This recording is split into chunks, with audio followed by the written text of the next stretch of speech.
Hola, vamos a hablar sobre la conquista, según yo, porque mucho se ha hablado de la conquista y tú puedes encontrar cómo los españoles van a destruir a los indígenas y cómo abusaron de su poder y todo eso. Pero recuerda que va a haber varias circunstancias en las que se va a tomar en cuenta ese proceso de la conquista. Vamos a tener la participación del pueblo indígena. En realidad los españoles por sí solos lo más probable es que no hubieran podido conquistar, debieron de haberse apoyado de los pueblos indígenas. Y así tenemos, por ejemplo, la Malinche, una mujer traductora que nos dicen es la traidora, pero ya vemos que no, que en realidad formaba parte de.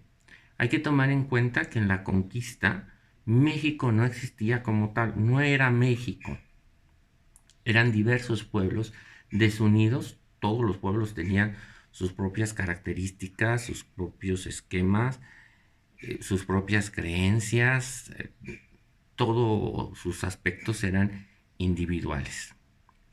Entonces eran diversos pueblos enemigos entre sí, que tenían sus propios dioses, sus propias costumbres. Y que también hay que tomar en cuenta que estos pueblos había un esquema de decir, el pueblo que me domina, su dios es más fuerte que el mío. Entonces, mis dioses quedan a un lado y yo voy a aceptar los nuevos dioses.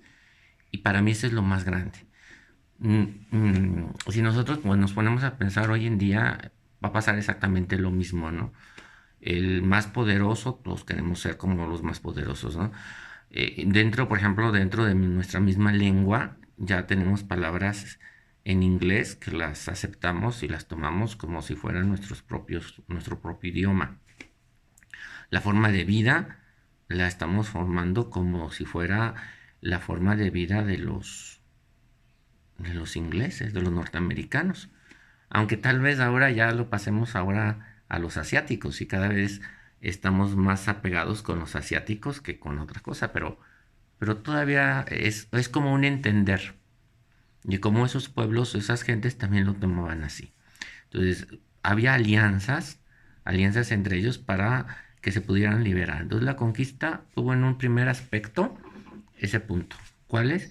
El que los diversos pueblos se unían para combatir al pueblo que estaba en contra de ellos, ¿no? En este caso sería el pueblo azteca. Y por eso se van a apoyar, a unir entre unos y otros, como vamos a verlos con los tlaxcaltecas. Va a ser un pueblo que se va a unir. También, no nada más fueron los tlaxcaltecas, fueron varios pueblos los que se unen, los que van a sacar provecho. Claro, así como en la Malinche, la más famosa es la Malinche porque ella va a ser la que va a sobresalir, la que va a tomar la primera parte, porque va a ser la intérprete de Hernán Cortés. Pero aún así tenemos muchos que a lo mejor sus nombres no los conocemos.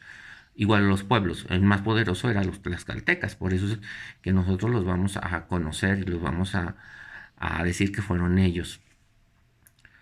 Igual vamos a ver también personajes como Conin.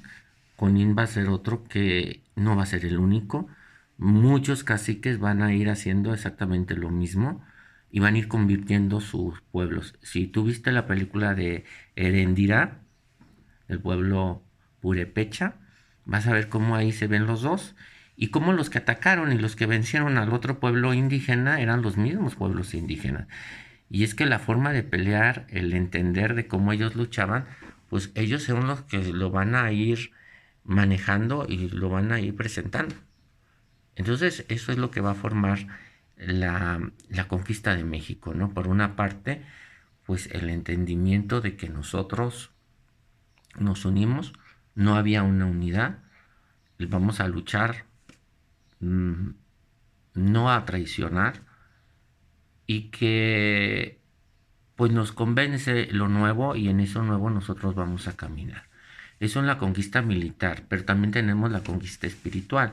Y en la conquista espiritual vamos a ver que pasa exactamente lo mismo. Mis dioses pues ya no funcionaron, el nuevo dios o los nuevos dioses son los que ahora funcionan y son los que pues yo voy a tomar la parte de ellos, ¿no? Y vamos a tener que también va a ser el pueblo indígena los que van a evangelizar.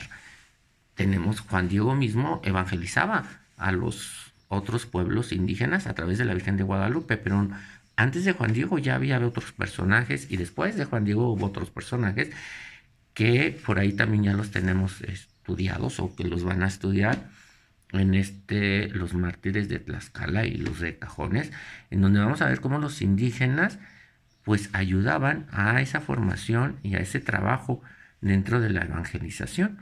Y así fue, pero poco a poco, no es algo que se cambió de la noche a la mañana o que la conquista a la fuerza. Hay que tener en cuenta también que hay grupos que nunca fueron dominados, grupos que nunca fueron conquistados, y para esas personas que luego dicen, ay, ojalá no nos hubieran conquistado, ¿qué hubiera pasado si no nos hubiesen conquistado? Pues ahí están los pueblos todavía, todavía hay grupos de tarahumaras, por ejemplo, que deberías irte a ver a conocerlos para ver si así realmente te hubiese gustado que siguieras viviendo.